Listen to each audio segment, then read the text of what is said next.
Puji Tuhan, Bapak Ibu, saudara-saudari keluarga besar GPDI El Shaddai Magelang yang dikasihi Tuhan.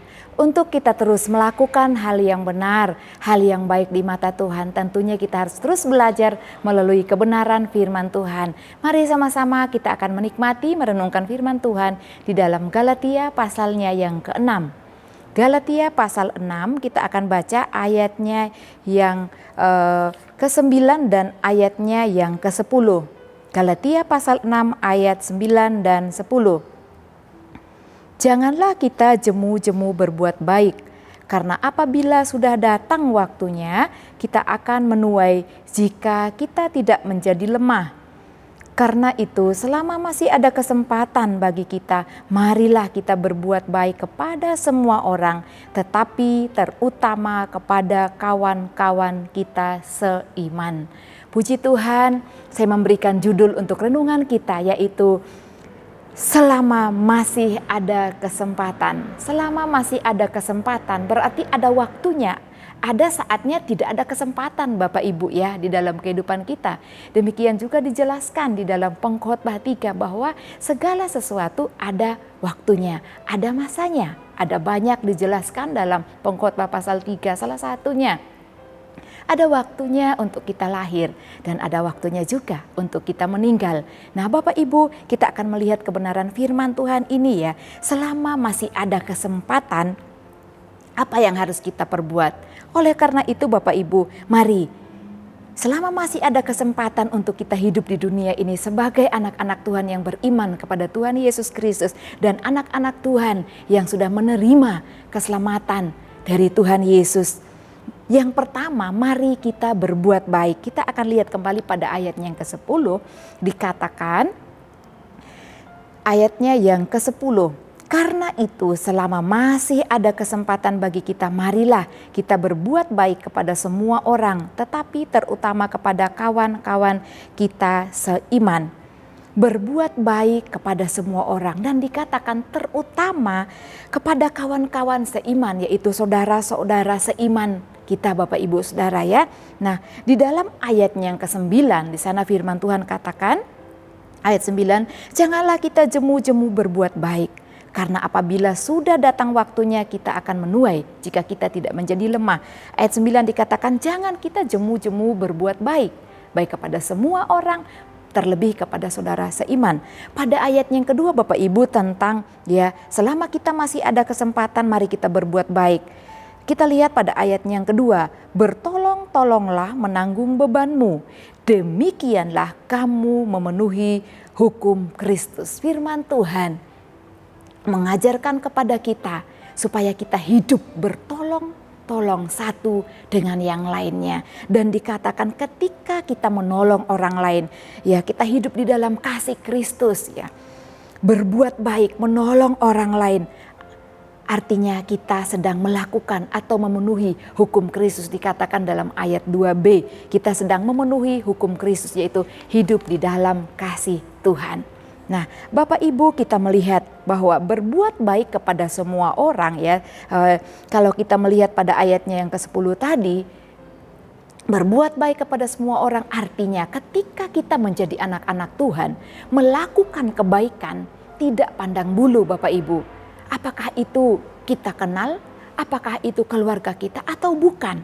Patut bagi anak-anak Tuhan untuk berbuat baik kepada semua orang tanpa memandang bulu. Oh, dia tidak pernah menolong saya atau dia tidak pernah memberkati saya. Tetapi wajib bagi kita untuk menolong siapapun itu. Meskipun kita tidak kenal Bapak Ibu ya. Mari kita mau menolong satu dengan yang lainnya. Mengapa Bapak Ibu? Supaya di dalam kehidupan kita dapat memancarkan kasih Kristus kepada orang lain. Kita dapat menjadi saksi Kristus lewat perbuatan kita ketika kita menolong.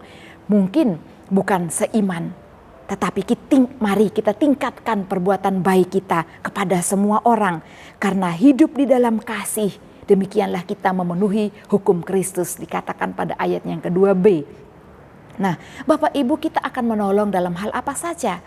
Dalam bentuk perhatian ya, dalam doa kita, dalam mungkin secara materi, atau mungkin dengan melalui tenaga kita menolong orang lain.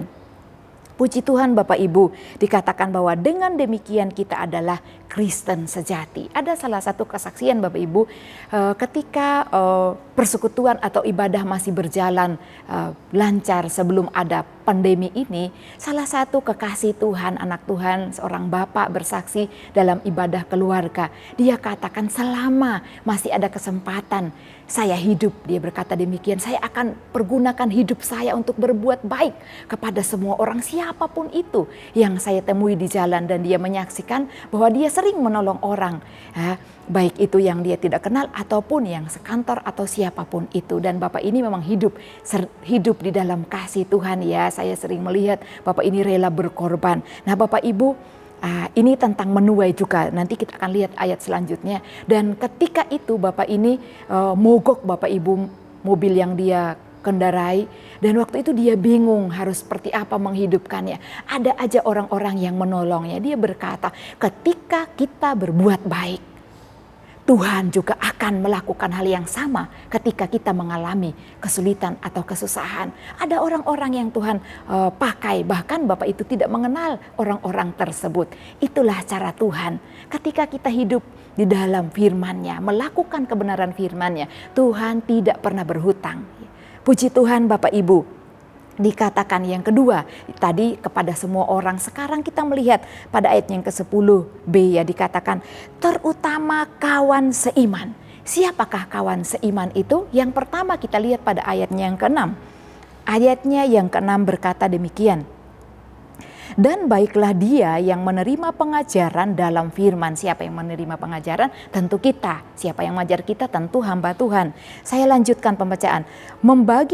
Saya ulangi. Dan baiklah dia yang menerima pengajaran dalam firman, membagi segala sesuatu yang ada padanya dengan orang yang memberikan pengajaran itu. Artinya Bapak Ibu, firman ini menunjukkan kepada pelayan-pelayan firman Tuhan, yaitu hamba-hamba Tuhan. Ya, kita juga harus berbuat baik, rela berkorban kepada mereka yang sudah memberi diri dan dipakai Tuhan. Nah, dalam kesempatan ini pun Bapak Ibu, saya sangat diberkati ketika saya menjadi anak Tuhan di GPD El Shaddai Magelang ya. Sampai saat ini saya bersyukur hidup di dalam keluarga Kristen yang begitu luar biasa. Di tengah-tengah keluarga besar GPD El Shaddai Magelang ini, saya melihat ada banyak Bapak Ibu yang rela ya, dengan sukacita, dengan kasih, rela berkorban untuk pekerjaan Tuhan, memberkati hamba-hamba Tuhan. Dalam segala hal Bapak Ibu lakukan, baik tenaga, doa, skill yang dimiliki, baik pemuda remaja, bahu-membahu menolong pekerjaan Tuhan di tempat ini. Nah, itu yang Tuhan kehendaki. Kita sedang memenuhi hukum Kristus. Ayat 2 katakan, puji Tuhan, terima kasih. Mari terus kita hidup di dalam kasih Tuhan, hidup dalam kesatuan. Karena Tuhan katakan ketika kita bersatu melakukan hal-hal yang baik di mata Tuhan, maka Tuhan akan mencurahkan berkat-berkatnya, baik pribadi kita, bahkan semua kita, keluarga kita. Puji Tuhan Bapak Ibu. Yang kedua, maaf tadi terutama kepada kawan seiman ya, ayat 6 mengarahkan kepada hamba Tuhan. Dan yang kedua pada ayatnya yang pertama itu mengarahkan kepada semua sesama kita anak Tuhan di mana kita berjemaat.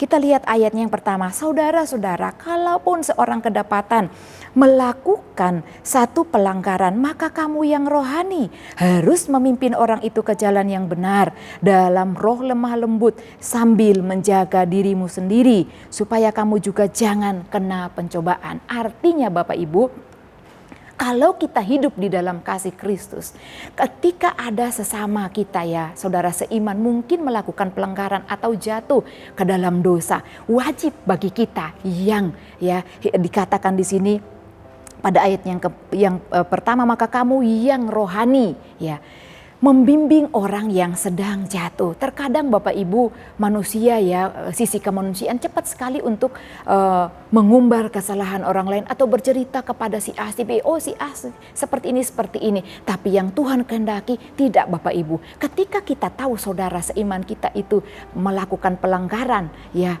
di luar kebenaran firman Tuhan, melakukan dosa, mari kita yang rohani memimpinnya. Dikatakan bukan hanya berkata dari diri kita sendiri, tetapi memimpin dalam roh lemah lembut. Ya Bapak Ibu, jadi mari kita saling membangun ya. dikatakan tetap waspada, menjaga diri sendiri. Kita bukan manusia yang super, kita bukan manusia yang paling kuat dalam kerohanian.